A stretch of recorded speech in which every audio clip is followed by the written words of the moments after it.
Buenos días, alumnos. Espero que se encuentren bien desde la comodidad de sus casas aprendiendo. En este caso les pediré que pongan atención en el nuevo tema que aprenderemos hoy.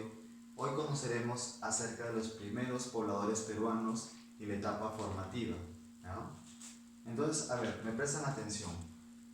En el punto número 1, acerca de la división de los periodos, en este caso de los primeros pobladores peruanos, se ha creído conveniente dividir en estos dos periodos, el periodo lítico y el periodo arcaico.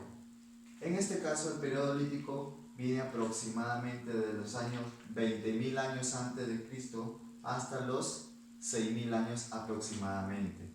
Y el periodo arcaico, continuando al periodo lítico, empieza desde los 6.000 hasta los 2.000 años antes de Cristo. Bien, entonces, ¿por qué les hago esta acotación acerca de cuándo inicia y cuándo termina?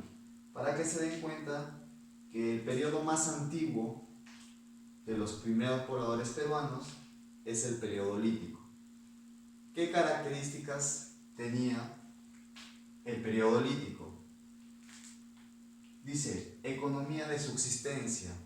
¿Por qué se le llama así, economía de subsistencia? ¿Por qué? Porque los pobladores de esta época, en este caso, se dedicaban a la caza, a la pesca, a la recolección, que son las actividades básicas que les permiten subsistir, ¿cierto?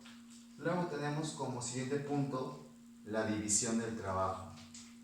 Durante esta etapa del periodo lítico, ya el trabajo se clasificó. En este caso, los hombres se dedicaban en las actividades siguientes: la caza, ¿cierto?, la pesca, mientras que las mujeres se dedicaban a la recolección, en este caso puede ser de frutos, hortalizas, etc. ¿Cómo se organizaban socialmente? El hombre de esta época andaba, ¿cierto?, en bandas. Era un grupo de personas, no era un grupo numeroso, ¿cierto?, pero era un grupo más o menos de entre 10, 15 personas, ¿cierto?, que se acompañaban y en este caso se dedicaban a vivir juntos formando una pequeña organización, pero que en este caso se le denominaba banda. Dice, aparece la filosofía andina. ¿Qué nos quiere decir con este punto de que aparece la filosofía andina? Pues es durante esta etapa que los pobladores peruanos comienzan a hacer ritos de vida y muerte. ¿Cómo es que podemos saber si hacían estos ritos de vida y muerte? Pues eso lo podíamos apreciar por los distintos ritos que realizaban al enterrar sus muertos. Y por último, la práctica del arte rupestre. Como ustedes saben, el arte rupestre consiste en las pinturas que se hacían en las cuevas y cavernas, que era el lugar donde vivían estos pobladores de este tiempo, ¿cierto? Bien, entonces, de esta primera etapa, denominada periodo lítico, ¿ya?, vamos a ver cuáles son los primeros hombres de esta época. Los voy a mencionar primero. Tenemos a Pacaycasa, Lauricocha, Paiján, Chivateros y Toquepala, ¿cierto? Veamos uno por uno para ir conociendo las características de cada uno de estos principales hombres que representan al periodo lítico, que es el periodo más largo, ¿ya?, de la historia peruana, porque abarca desde los 20.000 hasta los 6.000 años antes de nuestra era, ¿cierto? Estamos hablando más o menos de una duración de 14.000 años, ¿cierto? Es una cantidad de años considerable. Bueno, vayamos por Pacaycasa. Pacaycasa, en este caso, este sitio se encuentra en Ayacucho. Fue descubierta por Richard McNeice. ¿Qué es lo interesante de Pacaycasa? Pues en Pacaycasa se encontraron los restos líticos más antiguos del Perú. ¿Y a qué hace referencia con los restos líticos? Restos líticos, pues en este caso son instrumentos hechos a base de piedra que utilizaron estos primeros hombres peruanos, ¿cierto? ¿Qué instrumentos líticos eran de esta época? Por ejemplo, cuchillos, raspadores, ¿cierto? todos estos utensilios que le permitían, en este caso, le ayudaban sobre todo en la pesca, en la caza, ¿cierto? Muy bien. Luego tenemos el hombre de Lauricocha. Lauricocha se encuentra en este caso en Huánuco y fue descubierta por Augusto Cardich, ¿cierto? ¿Qué se encontró en Lauricocha? En Lauricocha se encontraron los restos humanos más antiguos del Perú. También se encontraron las primeras muestras de arte rupestre y también las primeras deformaciones craneanas, ¿cierto? Si ustedes no tienen en este caso noción de qué son o qué fueron las deformaciones craneanas, pues en este caso era una antigua práctica que tenían estos primeros pobladores que consistía en amarrar durante los primeros años de vida de los niños, de las personas, y de esta manera ir alargando el cráneo hasta conseguir una forma alargada, no la forma normal en la cual no todos nosotros la conocemos, ¿cierto? Bien, sigamos con el siguiente hombre del periodo lítico. Tenemos el hombre de Paiján. El hombre de Paiján se encontró en La Libertad, descubierto por Rafael Larcojoy, ¿cierto? Entonces, ¿qué se encontró en Paiján? En Paiján se encontraron también los restos humanos, así como los se hallaron en Lauricocha, pero la diferencia está en que en Paiján se hallaron los restos humanos más antiguos en la costa, ¿ya? Luego tenemos el hombre de Chivateros. El hombre de Chivateros fue encontrado en Lima, ¿cierto? Se encuentra en Lima, estudiado por Edward Laning. ¿Qué se encontró en Chivateros? En Chivateros se encontraron los restos líticos más antiguos de la costa, a diferencia de Pacaicasa, que son los restos líticos más antiguos de todo el Perú. Eso quiere decir que en este caso Chivateros son los restos líticos más antiguos, pero de la costa. Luego, por último, tenemos el hombre de Toquepala. El hombre de Toquepala fue encontrado en Tacna y estudiado y descubierto por Bojovic. ¿Qué se encontró en Toquepala? En Toquepala se encontraron las pinturas rupestres, pero con escenas del Chaco. El Chaco o Chaco, en este caso, es una técnica de caza en la cual consistía en rodear a la presa, ¿no? Y en este caso el grupo de personas o de la banda se abalanzaba sobre la presa haciendo una caza más fácil y en grupo. Bien, luego de haber estudiado, haber explicado el periodo lítico y los principales hombres de ese periodo, va avanzando el tiempo, ¿cierto? Luego de este periodo lítico va a venir el periodo denominado arcaico. ¿Qué características tiene el periodo arcaico? Bueno, el periodo arcaico dice, periodo de horticultores seminómades. Cabe resaltar que durante esta época, al menos durante el periodo lítico, el hombre no conocía la agricultura. Recordemos en la clase anterior, durante el poblamiento americano, en las distintas teorías que tratan de explicar el origen del hombre en América, entre ellas tenemos, por ejemplo, la teoría inmigracionista, ¿cierto? La teoría asiática de Alejandro, que nos decía que el hombre vino de Asia cruzando por el estrecho de Bering y llegó hacia América, ¿cierto? Pero, ¿por qué menciono esto? Porque el poblamiento americano, ¿hace cuántos años fue? ¿Lo recuerdan? La clase anterior lo expliqué y le di el dato que era aproximadamente hace 40.000 años el poblamiento de América. Y como ustedes ven, el poblamiento peruano se da hace 20.000 años. O sea, 20.000 años después de que llegaron los primeros hombres a América, 20.000 años después se puebla el territorio peruano, ¿cierto? Entonces, ¿en qué condiciones llegó el hombre a poblar el Perú?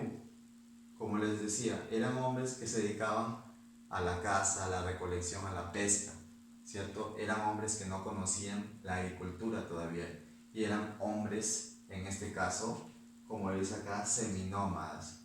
Seminómadas quiere decir que aún andaban de lugar en lugar, cada cierto tiempo cambiaban del lugar donde vivían. ¿Por qué? Porque iban buscando su alimento, ¿cierto? Entonces, luego tenemos que aparece la agricultura incipiente durante el periodo denominado arcaico. ¿Ya? Es durante este periodo que poco a poco se comienza a mejorar y aparecer en este caso la agricultura, ¿cierto? Que consiste en tener su propio alimento, ¿cierto? Bueno, también tenemos que durante esta época se da la domesticación de animales. Ustedes saben que si el hombre es capaz de producir su propio alimento, en este caso, ya sea mediante la agricultura o mediante la domesticación de animales, ya no va a tener la necesidad de ir de lugar en lugar, ¿cierto? En este caso ya no va a ser nómade, sino va a ser sedentario. Pero esto va a ser durante el proceso del periodo arcaico, que como ven aquí, el periodo arcaico se divide en dos periodos. Tenemos el arcaico superior y el arcaico inferior. El arcaico superior va desde los 6000 años hasta los 4000 años antes de nuestra era. Casi 2000 años duró el arcaico superior. ¿Qué hombres destacaron durante el arcaico superior? Tenemos el hombre de Guitarrero, Santo Domingo, Chilca, Cabeza Larga, Jaihuamachay y Piquimachay. El hombre de Guitarrero, que se encuentra en Ancash, fue estudiado por Richard Lynch, ¿cierto? ¿Qué se encontró en Guitarrero? El primer horticultor incipiente. Quiero que vean esa diferencia. Mientras que en el periodo lítico, ¿cierto? El hombre todavía se dedicaba a la caza, a la recolección, a la pesca. Durante esta etapa, durante el periodo arcaico, el hombre poco a poco va mejorando sus técnicas para producir su propio alimento. En este caso apareciendo el primer horticultor incipiente, ¿cierto? En Guitarrero. Luego tenemos en Santo Domingo, que se encuentra en Ica, estudiado y descubierto por Federico Engel. En este caso, en Santo Domingo se encuentra también el primer horticultor, pero en la costa, ya en la costa. Luego tenemos el hombre de Chilca, que se encuentra en Lima, también descubierto por Engel, ¿cierto? En Chilca se encuentran las primeras aldeas. Como les mencionaba, siempre estoy comparando anteriormente para que se den cuenta la evolución del hombre durante estos dos periodos, esa diferencia que hay. Mientras en el primero, ¿cierto? Les decía que el hombre era nómade porque iba de lugar en lugar, no tenía un lugar fijo donde vivía, ¿cierto? En esta época ya se van asentando las primeras aldeas, ¿no? Que son un conjunto, puede ser de casas, de chozas, donde vivían este grupo de personas, ¿cierto? Entonces comienzan a aparecer las primeras aldeas. Luego tenemos el hombre de cabeza larga. El hombre de cabeza larga lo encontramos en Ica, también descubierto por Engel. ¿Qué se encontró en cabeza larga en Ica? El primer instrumento musical. El primer instrumento musical en ese caso consiste en una flauta, ¿cierto? Que fue encontrado en este sitio llamado Cabeza Larga. Luego tenemos el hombre de Jaihuamachay. El hombre de Jaihuamachay fue encontrado en Ayacucho, ¿cierto? Y descubierto por Richard McNeice. ¿Qué de importante se encontró en Jaihuamachay? En Jaihuamachay se encuentra el primer domesticador de camélidos, ¿cierto? ¿Cuáles son los camélidos? La llama, ¿cierto? La alpaca.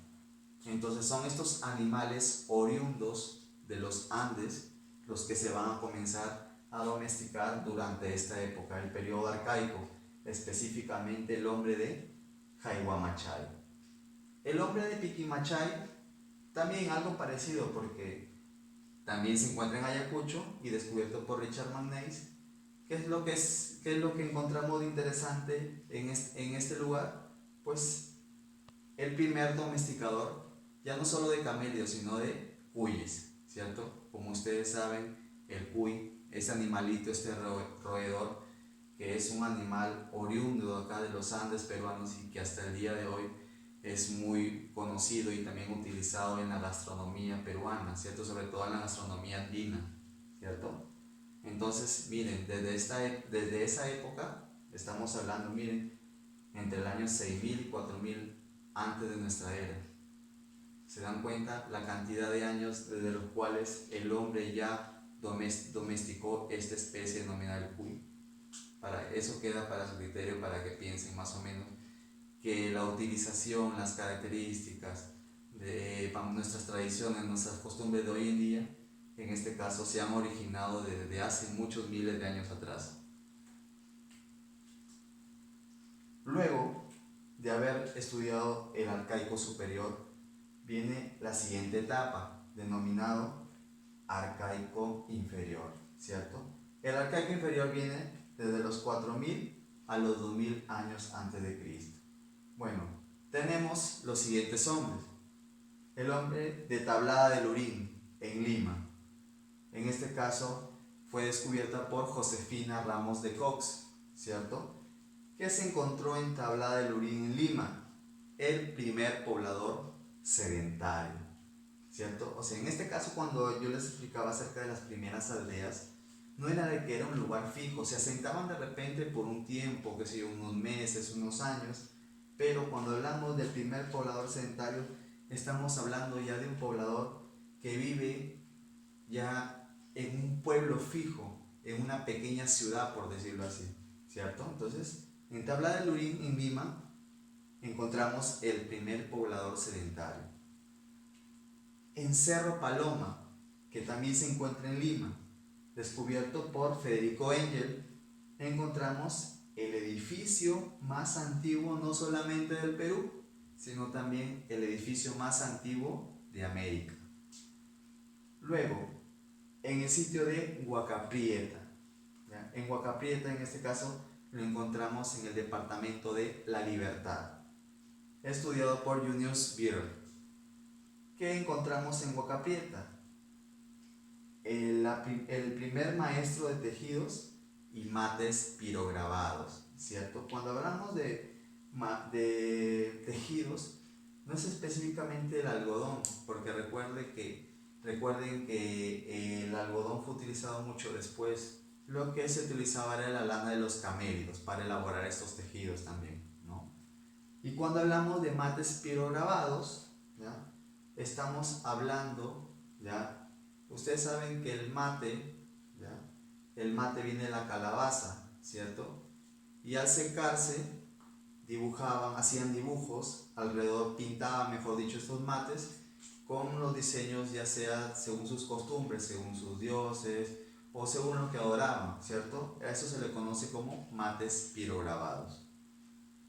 Luego tenemos el hombre de Cotox, en el departamento de Huánuco, descubierto por Julio César Tello. En este caso, el hombre de Cotox radica la importancia, es que es la primera arquitectura, ¿ya? La primera arquitectura religiosa del Perú y de América. Porque ¿qué se encontró en Cotox? En Cotox se encontró el templo de las manos cruzadas, ¿cierto? En este caso, esto es un símbolo de la actividad religiosa ya durante esta época, ¿cierto? Estamos hablando del arcaico, ¿cierto? Donde ya se comenzaban a realizar prácticas, rituales religiosos. La religión se iba asentando cada vez más y más en la población. Bien, luego tenemos las aldas. Las aldas se encuentran en el departamento de Ancash, descubiertas por Federico Engel. ¿Qué encontramos en las aldas? Pues ya la etapa alfarera. La etapa alfarera hace referencia a la cerámica, ¿cierto? El hombre comenzó ya a utilizar, a fabricar la cerámica más a menudo, más seguido, más especializado, ¿cierto? Luego, por último, tenemos el hombre de Caral, que en este caso Caral ya vendría a ser, por decirlo así, una cultura, ¿cierto? ¿Por qué? Porque Caral, descubierta por Luc Chadi en Lima, se le considera el primer estado teocrático del Perú antiguo. Por eso algunos le llaman la civilización Caral. También es conocida como la civilización más antigua del Perú y de América. Fue mucho antes todavía que Chavín, que es una de las primeras grandes civilizaciones del Perú antiguo. Bien, entonces, hasta aquí, con Caral, termina el periodo llamado arcaico. Luego va a venir un periodo conocido como formativo, ¿ya? ¿Por qué se le llama formativo?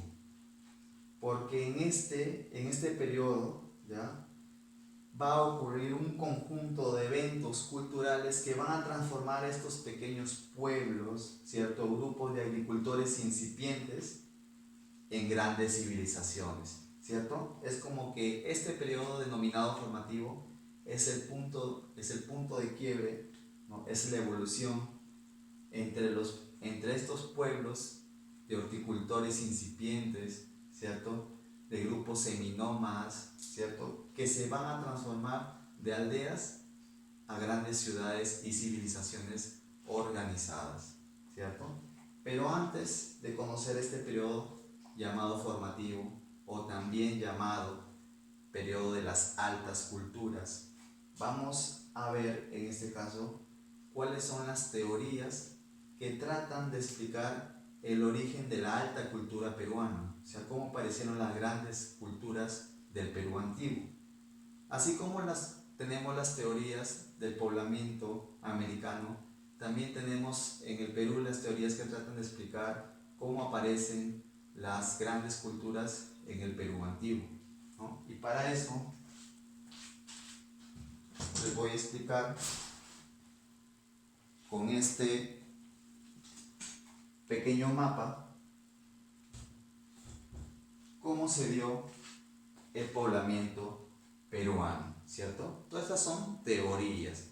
¿Por qué teorías tratan de explicar, ¿cierto?, cómo pudo ser el posible poblamiento peruano? Bien, tenemos la teoría, o en este caso la primera teoría es la teoría autoctonista, ¿cierto?, propuesta por Julio César Tello, que nos dice que con la aparición de Chavín, ya que él denominaba en su tiempo a Chavín como la cultura matriz del Perú. ¿Por qué matriz? Porque según él fue la cultura que dio origen a otras culturas del Perú, ¿no? Más adelante con los estudios sabemos que no es así, ¿cierto? No es la única cultura que se desarrolló en el Perú, ni en los Andes, ni en Sudamérica, ¿cierto? Bien, en este caso, Julio César Tello postulaba que la alta cultura peruana no provino de otro lugar, sino que se desarrolló, en este caso, en el mismo Perú.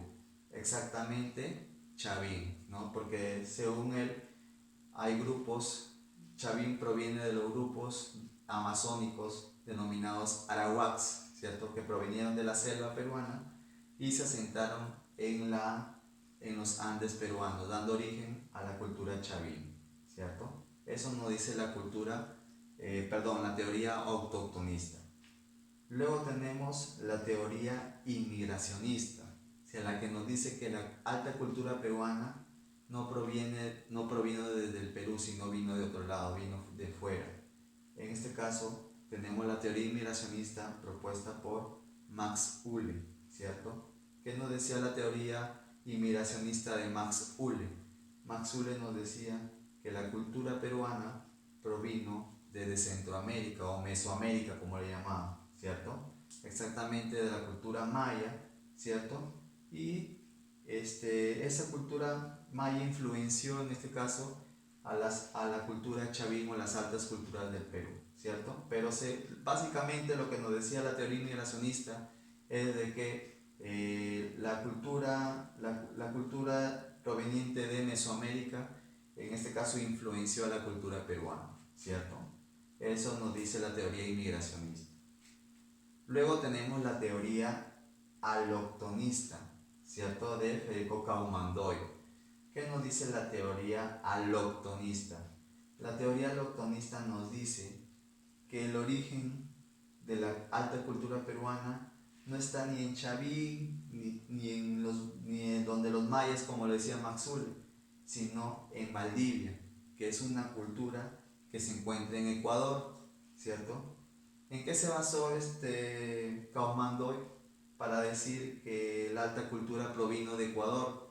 ¿Por qué? Porque en Ecuador, en la cultura Valdivia, fue encontrada la cerámica más antigua, ¿cierto? Pero no queda ahí la cosa. Esta teoría fue descartada. ¿Por qué? Por falta de, en este caso, evidencias arqueológicas que demuestren esta teoría, ¿cierto? Pero básicamente nos dice que a partir de la cultura Valdivia ya va a influenciar la cultura tanto en Centroamérica como en Sudamérica, en este caso en Chavín, ¿cierto? En la cultura peruana. Y por último, y en la cual muestra una visión, una posición importante, que es la teoría hologenista propuesta por Luis Guillermo Lumbreras, ¿cierto? ¿Qué nos dice la teoría hologenista? La teoría hologenista nos dice que el origen de la alta cultura peruana no solamente es gracias a los aportes de culturas que vinieron fuera del Perú o en este caso de las culturas autóctonas, sino que es una mezcla, es una unión de factores tanto internos como externos que van a dar origen a la alta cultura peruana, ¿cierto? Bien, esto es para explicarles acerca del poblamiento peruano y pasar al periodo formativo, ¿cierto? Que es el periodo de las altas culturas. Bien, el formativo es un periodo que se da ya desde los 2000 años antes de nuestra era hasta los 300 años después de nuestra era. Pues vamos a ver que el formativo está dividido en 3 etapas. Estas 3 etapas se dividen en formativo inferior, formativo medio y formativo superior. En el formativo inferior, ¿qué características tiene el formativo inferior? Pues que van a aparecer unas pequeñas aldeas, ¿cierto?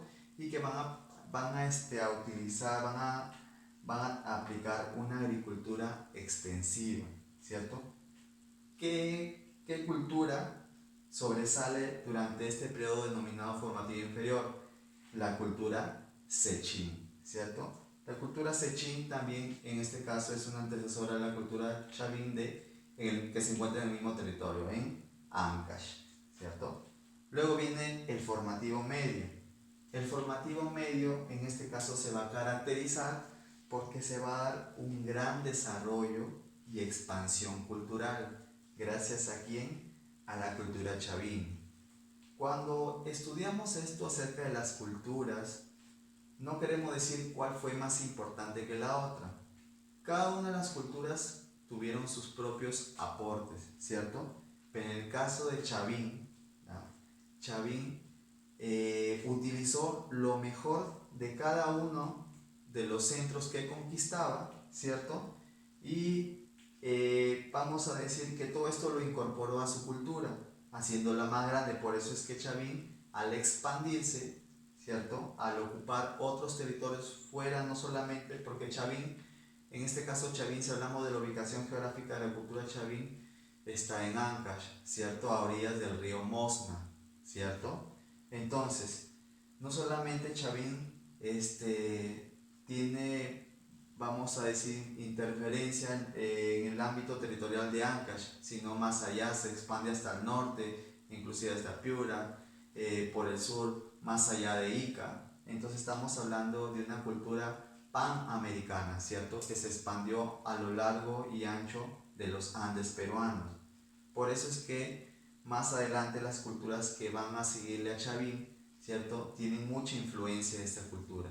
ya sea por su iconografía, por los dioses que adoraban, por las prácticas, en este caso en la agricultura, ¿cierto? Todo esto se va a desencadenar gracias a los aportes dados por la cultura chavín, ¿cierto? Bien. Luego, para terminar el periodo formativo, tenemos el formativo superior. ¿Qué va a ocurrir en el formativo superior? Chavín, en este caso, al desintegrarse más adelante, al desintegrarse durante el formativo superior, ¿qué es lo que va a dar origen? Va a dar origen a culturas regionales que se van a hacer fuertes en su región, ¿cierto? En este caso, van a surgir nuevos centros culturales. Chavín ya no va a ser el único centro cultural, sino que va a dar origen a otros centros culturales diseminados por distintas partes del territorio peruano, ¿cierto? Por ejemplo, tenemos la cultura vicus aquí en Piura, ¿cierto? Específicamente en la provincia de, ¿cómo se llama la provincia de Piura donde se desarrolló la cultura vicus? Pues tenemos acá en este caso en la provincia de Morropón, ¿cierto? Específicamente en Chulucanas, ¿cierto? ¿Por qué destaca vicus? En este caso por su cerámica. La cultura gallinazo, la cultura salinar, son dos culturas que se desarrollan en un mismo espacio geográfico. Estoy hablando en este caso de las regiones de La Libertad, Lambayeque, ¿cierto? Específicamente a orillas del río Virú, ¿cierto? Por eso es que a la cultura gallinazo también se denomina gallinazo o virú. Cabe destacar que la cultura salinar fue anterior a gallinazo, ¿ya? Gallinazo después ocuparía esta parte que en un momento dominó la cultura salinar. ¿En qué destacan la cultura salinar? Bueno, que son culturas que de pronto hay poco estudio acerca de estas culturas, pero se sabe que tuvieron su propia organización, ¿cierto? Porque acuérdense que estas culturas del formativo superior sus centros culturales estaban en torno a los valles de los ríos más importantes de la costa peruana, ¿cierto? Es el caso de la cultura gallinazo, de la cultura salinar. En el caso de la cultura Paracas, ¿cierto? La cultura Paracas que se desarrolla en el departamento de Ica, ¿cierto? ¿Por qué destaca Paracas? A Paracas se le conoce por su textilería, ¿cierto? Porque son uno de los tejidos más hermosos del Perú antiguo. También se le conoce, en este caso, por las trepanaciones craneanas, ¿cierto? Que en el campo de la medicina han sido muy observadas, muy estudiadas, por cómo en esa época los paracas podían operar, en este caso, la cabeza. Acuérdense que durante esa época, pues, las técnicas o los instrumentos eran muy rudimentarios para hacer este tipo de cirugías, ¿cierto? Y que fueron muy logradas por los paracas. También se le conoce por la forma de enterrar sus muertos, ¿cierto? Justamente por eso es que se divide en dos etapas. Tenemos Paracas cavernas y Paracas necrópolis, ¿cierto? Primero se da la etapa de Paracas cavernas, en las cuales eran enterrados, ¿cierto? En tumbas en forma de bota, ¿cierto? Y luego, con la aparición de Paracas cavernas, necrópolis, perdón, aparecen los primeros cementerios, ¿no? Y el proceso de momificación, donde la momia era envuelta en tejidos muy finos, ¿cierto? Por los cuales también son muy conocidas los paracas. Y la cultura pucará, ¿cierto? La cultura pucará que vendría a ser una cultura antecesora a lo que sería más adelante la cultura tiahuanaco. ¿Por qué? Porque la cultura pucará se desarrolló a orillas del lago Titicaca, ¿cierto? Esto es en el departamento de Puno. Bien, muchachos, con esta parte hemos llegado a la parte final del tema de hoy, ¿cierto? Y como les dije en el tema anterior, cada clase tiene, aparte de la teoría, que es la explicación que ustedes tienen que ver específicamente, no solamente el video de la explicación de la clase, sino que también tienen que desarrollar los trabajos prácticos que les voy a dar en los mismos enlaces, ya para que ustedes puedan descargarlos y desarrollar las actividades que posteriormente revisaré. Muy bien, alumnos, eso ha sido todo por hoy. Muchas gracias, nos vemos hasta la próxima clase.